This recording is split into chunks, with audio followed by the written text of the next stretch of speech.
Solve for X, Episode 2. Goodnight, sweet prince.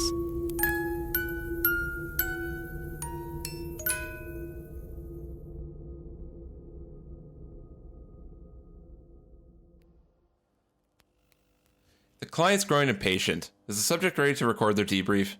They might need more rest, sir. That last test was... Are they capable of sitting and speaking? Well, yes. Great. Then that means they're ready.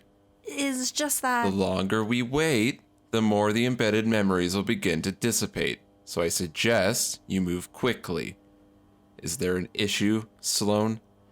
No, sir. I'll prepare Subject X for the debrief.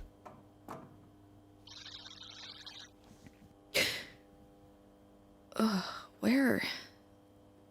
What was I doing again? Right. Work debrief. That's what I was doing. Oh, and it's already recording. Perfect. Anyway, I suppose I'll begin with the slate. My name is Caden Matthews, 35 male, 5'11", and I, as of today, will be playing the titular role in the Boulevard Company's production of Hamlet. It truly is such an honor. Every actor dreams of the day they get to take the stage as such a timeless and complex character such as Hamlet. I believe it's even become sort of a rite of passage. I mean, every respectable actor has this role under their belt, and now I will too. How I got the role is quite an inspirational story, if I do say so myself. A phoenix rising from the shadows, if you will. You know, for once, I'm actually glad my job insists we record these logs of our day, because this is a day I actually want to remember, to mark this moment, the moment just before fame has completely enveloped and changed my life. Oh, it gives me chills just to say. So allow me to be your storyteller, the narrator, as I share with you my heroic story, my rise to fame, how I started today as a lowly stagehand and ended at the new acting sensation. Yes, that's right. I started the day as the worst thing that you can be in a theater, the stagehand. I'm supposed to tell you that it was a really eye-opening experience, that it made me the actor I am today, and I took the job to really get in on the ground floor and learn all about how theaters work. But that simply wouldn't be true. I took it because rent was due, and I couldn't book a single acting job because this town is scared of real talent. I thought I'd work one shift and they'd see how much of a natural I am on stage, how my destiny is to perform, and they'd whisk me off to the dressing rooms at once. But alas, instead they worked me like a dog and never even said thank you. Oh, it drove me mad. I have more talent in my earlobe than these idiots have in their whole bloodline, and they're making me lift this heavy-ass furniture and sweep the damn stages beneath me. But no matter. Things will be different now.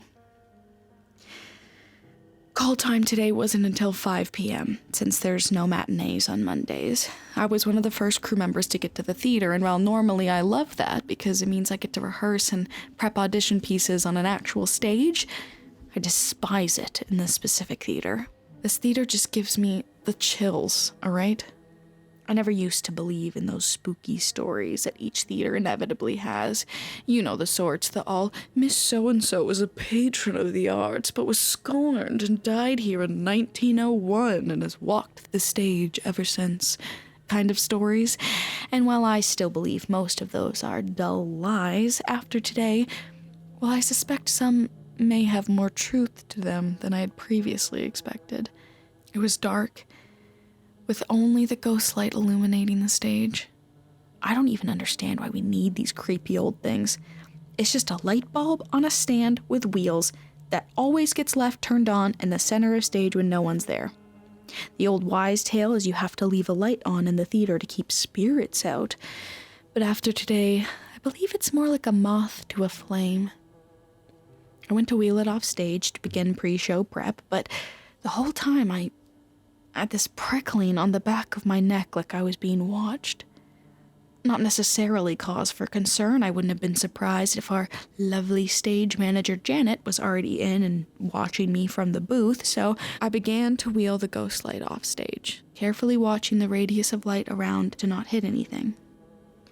I was almost off stage when a large portion of the light ahead of me vanished, as if you had placed a cover over half of the light.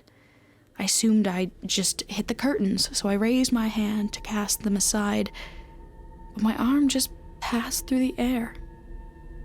I took a step forward and more of the light was consumed, and it got cold then.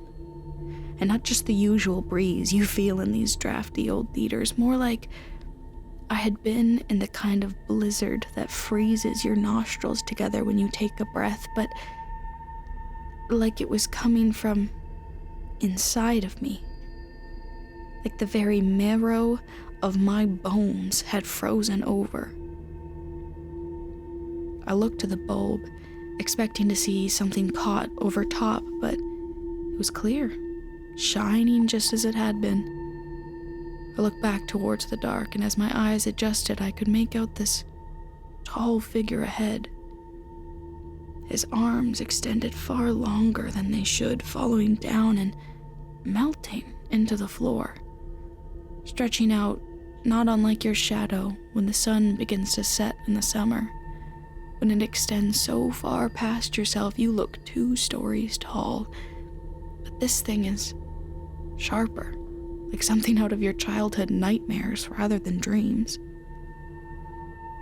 The cold inside me went from this aching, all-consuming pain to this numb drowsiness that overtook me as it got closer. My legs began to wobble, and I was just waiting for them to give in to the false warmth waiting for me behind my closed eyes. It got closer to me. I was so confused. I mean, it was just a shadow with seemingly no source. It was hazy, but transparent. I could see the flashlights sitting on the stupid props table in the back through its form. I don't know why I wasn't searching around the room for someone to help me or even tried to scream in some way, but I was completely transfixed. I just wanted to move towards it, out of the light and into the welcoming darkness of the wings. Nothing else existed to me except the endless black pits where this thing's eyes would be. So dark, the only way I could tell my eyes were even still open was the single white speck of light that looked miles away. Like a light at the end of a never-ending night. I just wanted to crawl into it, so I moved towards, but it got further away then. It took me a moment to register that this creature, it had stepped away from me. As it got further and further away, shrinking, slinking back into the dark of the theater wing, I felt the cold leaving my bones, replaced with its usual warmth that felt swelteringly hot to me now. The stage lights flooded the whole stage, forcing me to squint as my eyes adjusted to the oppressive light. I was still, white knuckle gripping onto the ghost light as I looked around, but I couldn't find any shadowy figure or any sign it had even happened at all besides that remaining chill in my bones. I was trying to catch my breath, compose myself, when those insufferable actors all came barging in on their way to the green room. Listen, I know us actors get a bad rep for our egos and narcissism, 2 things that I have never had to struggle with, but one thing I absolutely cannot stand is ungratefulness. For the lack of appreciation and respect for those who came before. The idiot they have playing Hamlet, or sorry, the idiot they had playing Hamlet, had absolutely no appreciation for the role and did nothing but begrudge the work and the character. Not to mention, he looks nothing the part with his stupid little freckled baby face and a pathetic attempt at facial hair. God, it grated on me. I would have killed to be in his shoes. And he made a mockery of Shakespeare every day. I mean, hell, they all did, but Hamlet and his little blonde Ophelia were the worst of it. Entitled little brats. No appreciation for the very stage they stand on. They have no right to stand and speak these lines. And clearly, I'm not the only one who thinks so. The rest of the crew were beginning to arrive then, and the theater quickly came to life. I went into autopilot, finishing the pre-show prep, and before I knew it, we were halfway through Act 2. I had almost forgotten completely about my earlier encounter. Until the second soliloquy began. It started, as he starts every soliloquy, bland and disjointed, until his voice.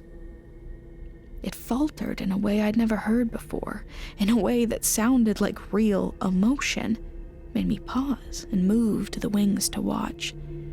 He was standing center stage, spotlight on him, but he was not alone as he should have been. His shadow was rising up to meet him, stand up behind him, just out of view of the audience ahead. It crept closer to him, causing his voice to falter once more. This time the cause was clearer to me, as I watched a chill rack itself through his frail frame. I could feel an echo of the dull, cool ache in my bones that I was sure he too now felt. It raised behind him at its full height now, a perfect clone behind as it flowed closer and closer. I suppose I should have said something. Mentioned it to the crew in my headset, stopped the show and gotten him out of there. But I mean, hey, the thing just left me alone after a bit, so no harm done, and if this is what this hack of an actor needs in order to give a convincing performance, then the show must go on, right? A broken voice, and his whole function suiting with forms to his conceit, and all for nothing, for Hecuba. What's Hecuba to him, or he to Hecuba, that he should weep for her? What would he do had he the motive and the cue for passion that I have? The shadow touched him, and his legs instantly buckled and gave out beneath him. I heard some of the audience gasp. Now that there was no weak actor to block their view, the shadow creature was revealed in its full glory. The thing is, though, no one ever registers real danger in the theater. To them, he's just the most impressive ghost effect they've seen for Hamlet's father. They have no idea what's happening, and I'd wager even if they did, they wouldn't care, so long as the show was entertaining enough. The shadow reached down, as it had to me, but this time it did not slow in its movements or retreat. Rather, it reached into the crumpled form before it, into his chest, and if I had to wager a guess, his heart. Remorseless, treacherous, lecherous, kindless villain. His quivering mumbling of his lines died in his throat after that, and a silence fell across the theater. A silence that I knew I could fill. Oh, vengeance! I stepped onto the stage, into the lights where I belong. I looked to the shadow, and as I continued, the creature merely sank back into the dark where it had come from, giving me its blessing, leaving me to do my work. And I did. I ripped the headset out of my ear, ignoring Janet's prattling for me to check if the talentless crumple of a body in front of me was alive, as that was far from my concern. I had to give the people what they came here for. A real performance. And I did. They were hanging on to my every word, putty in my hand for me to toy with to my amusement. There is a power in performance that is more addicting than any drug on this earth. I finished the soliloquy perfectly, and as the curtains began to fall for intermission, I saw them standing on their feet, screaming for me, begging for more. It was everything I ever dreamed it would be. That's not. That's not what happened. Why did I say that's not what I didn't perform? Are you fucking kidding me? I tried to help him, but God, he was so cold, and that thing, it did not slink away. It was hovering over him, feeding on him, and when I tried to get close, it turned to me, and I could feel the cold seeping into my bones again, and fuck, come on, buddy, get up. It's time to go. Jesus Christ, help, somebody help. Please, this isn't part of the play. What is wrong with you? Move, do something. Shit, what do I do? The comm set. Janet, are you there? You have to help us. Hello? I don't know what to do. I need help. Hello? Fuck! Okay. How do you kill a sentient shadow? Like, what the fuck? It's sort of... Okay, first thought, best thought, right? Okay, lights. I need lights. How can I... The flashlights. Where is everyone? There, the flashlights. Come on, you stupid thing. Turn on. Oh, yes! Oh, come on, please do something. Yes, it's okay. Oh, what's wrong, buddy? Don't like the light in your face? Yeah, you keep moving. You stay away from him. Oh, thank fuck you're alive. Okay, come with me. Jesus Christ, you're cold. Come on. No, turn on, you stupid thing. Shit. Who turned off all the lights? Oh, fuck, where did it... How did I get here? Is that guy... is he alive? Oh God, what's going on? Ow! What? No.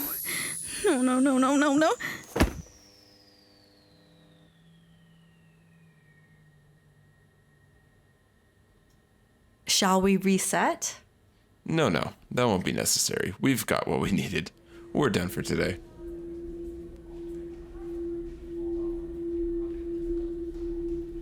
Oh, and make a note to pull the batteries from those flashlights. And maybe even a few bulbs from the lights in the theater before launch. Better safe than sorry, as they say. End of experiment log. Test subject 00472X.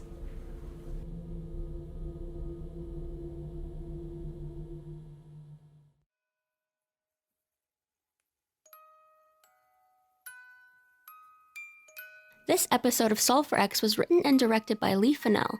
Voice performances by Lee Funnell, Brendon Armstrong, Patricia Chai, and Evan Funnell. For more information, find us on Instagram at Solve for X Podcast. Thanks for listening.